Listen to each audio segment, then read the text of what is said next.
Hi everybody, I'm here to report on yesterday's 1-0 win for Rangers against Motherwell at Ibrox. Most of you must have heard the old cliche, a game of two halves. Well, this wasn't. This was actually a game of three thirds, because for the first 25-30 minutes, Motherwell were easily the better team. You had to admire them. They weren't defending, they weren't doing a low block, they just had no fear, came and attacked us and played some lovely flowing football, great passing, getting into space, moving with the ball, running off it, creating chances, everything we weren't doing in that first, say, 25 minutes, 30 minutes. Yet again, I was wishing we were the team that was the opposition rather than our sorry lot that didn't look coached, didn't look organised. I mean, we were giving them far too much space, too much time, unaware of runners, just the usual stuff. It was a shambles, and it was looking to be another bad defeat.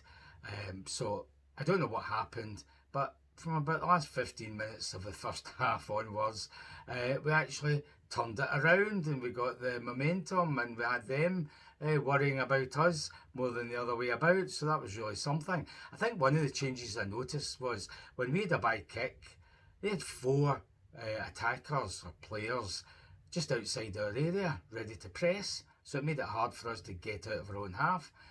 When it was them in their own area with a goal kick, we had Chermiti, and that was it. Nobody else pressing. And that changed so that eventually we had 3 or 4 players up in the 18-yard line, daring them to try and play through us. So that might have made a difference. Our attacking certainly improved. But before that, we could have been, 3-0 down. Because of the chances they created. 2 of them, 1-1 with the goalkeeper, and it took Jack Butland just to get his foot, his leg, to deflect the ball away.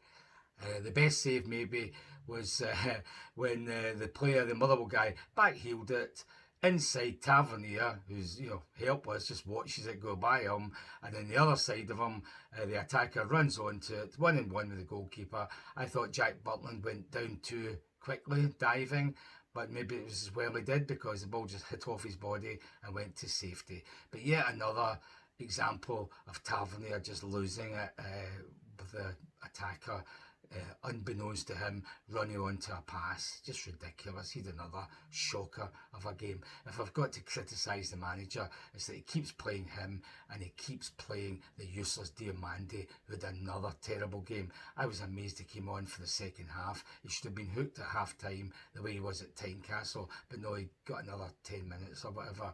Absolutely hopeless. So apart from that, we started getting into the game. What was the first thing that happened? I think the first thing that happened was Barron.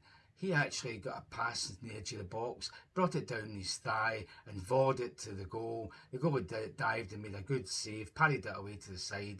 Gassama pounced on it, he shot, goalie parried that away, and then it was cleared before anybody could put it into the net. So that was the nearest we'd come.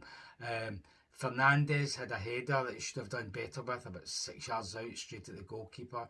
Pretty weak header, so that was poor. Gassama fired one 3 feet over the bar. Later on, so did Raskin, another 3 feet over the bar. So we did have a few chances. It wasn't Motherwell creating everything. So they had 3 chances, we had 3 saves. We had more than 3 chances and made a mess of it, or the goalkeeper saved it. So it was one of these games, end-to-end stuff.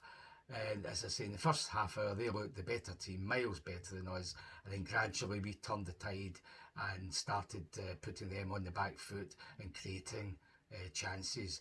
So I don't know if we were lucky to go in nothing each at half time. As I say, we had our chances as well. So we were reasonably happy that it might have looked as if we'd turned the tide. But could we keep that going in the second half? And thankfully we did. The second half, it was mainly us being the danger team. They had one shot at goal where Butland did the best save of the match, actually, when he dived and parried it away because it was hit with a bit of force from about maybe 12 yards out. So that was a great save. And as things usually happen, we ran up the other end a couple of minutes later and scored the opening goal. So that's how things can change so quickly.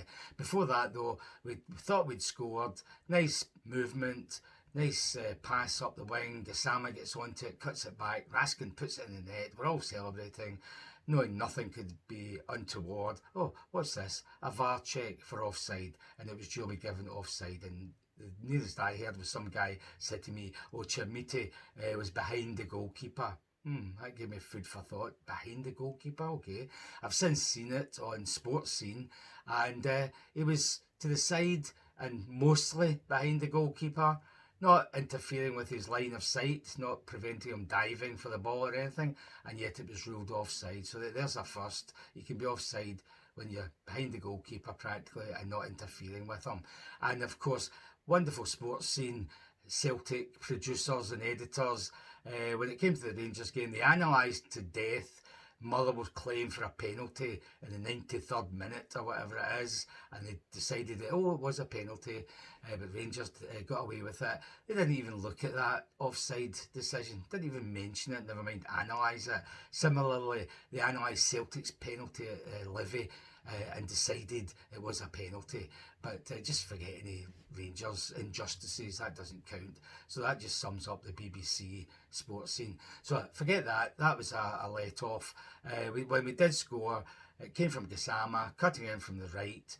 Good shot, low shot. The goalie did well to dive and parry it out, but thankfully it went straight into the path of Asgard, and he just side-footed it in from about 5 yards out. So nothing untoward about that one, thankfully. 1-0 up. They gave it a real go. They never stopped giving it a go, Motherwell. We've got to give them their due. We seemed to be clinging on at times, but they didn't really create out-and-out chances. It was just swarming forward, getting the ball into the box. It's always a nervy situation. And ironically, in the last, 10 minutes, and even in injury time, we should have scored about 4 or 5. I don't know how we didn't add to our score and make us all relax for the last few minutes. There was twice, I think it was in the 90-odd minutes, when we had 5 attackers on 2 defenders, and we still didn't put it in the net.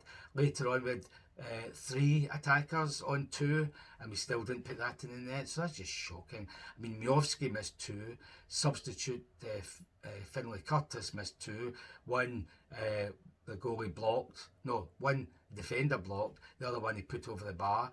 Miovski missed 2, one blocked as usual because he was too slow getting his shot away. Mikey Moore might have scored, but he passed it to somebody else and he didn't score.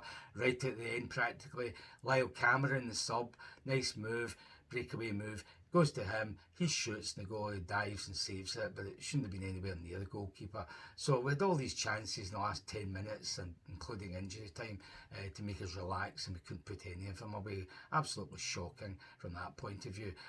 There was one where Gassama, I think he actually shot, and it came out, the goalie saved it, it came out, and Mikey Moore just has to, whack it into the net from about 3 yards, and 2 or 3 defenders got in front of him, so it hits off them. It comes back to Moore. He has another go, comes off them again. This time he tries to backheel it into the net, straight to the goalkeeper. Now, this guy had 3 shots from, 3 yards out, and it still didn't go in the net, so that summed it up. Partly our bad finishing, hesitation, all that kind of stuff. But you must say, great defending from the Motherwell defenders, throwing themselves in front of everything, attacking anything that looked dangerous. So well done to them for that. But we should have scored more than the 1, but we were just happy to get 3 points. Gassama, that was his best game for ages. Barron, easily the man of the match. Energy, effort, determination, getting stuck in everything. I would say most of them played better than normal, except for Tavernier, obviously, and Diamandi. Just get them out of the team.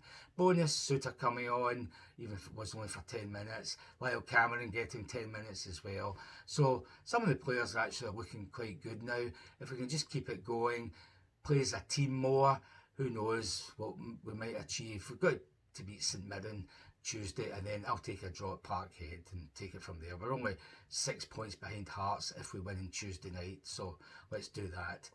Finally, I was at half-time underneath the stand chatting to one of my pals as usual, and I missed this, but I've heard all about it. Derek Johnson doing the half-time draw, came on, did it, and then absolutely lambasted the team.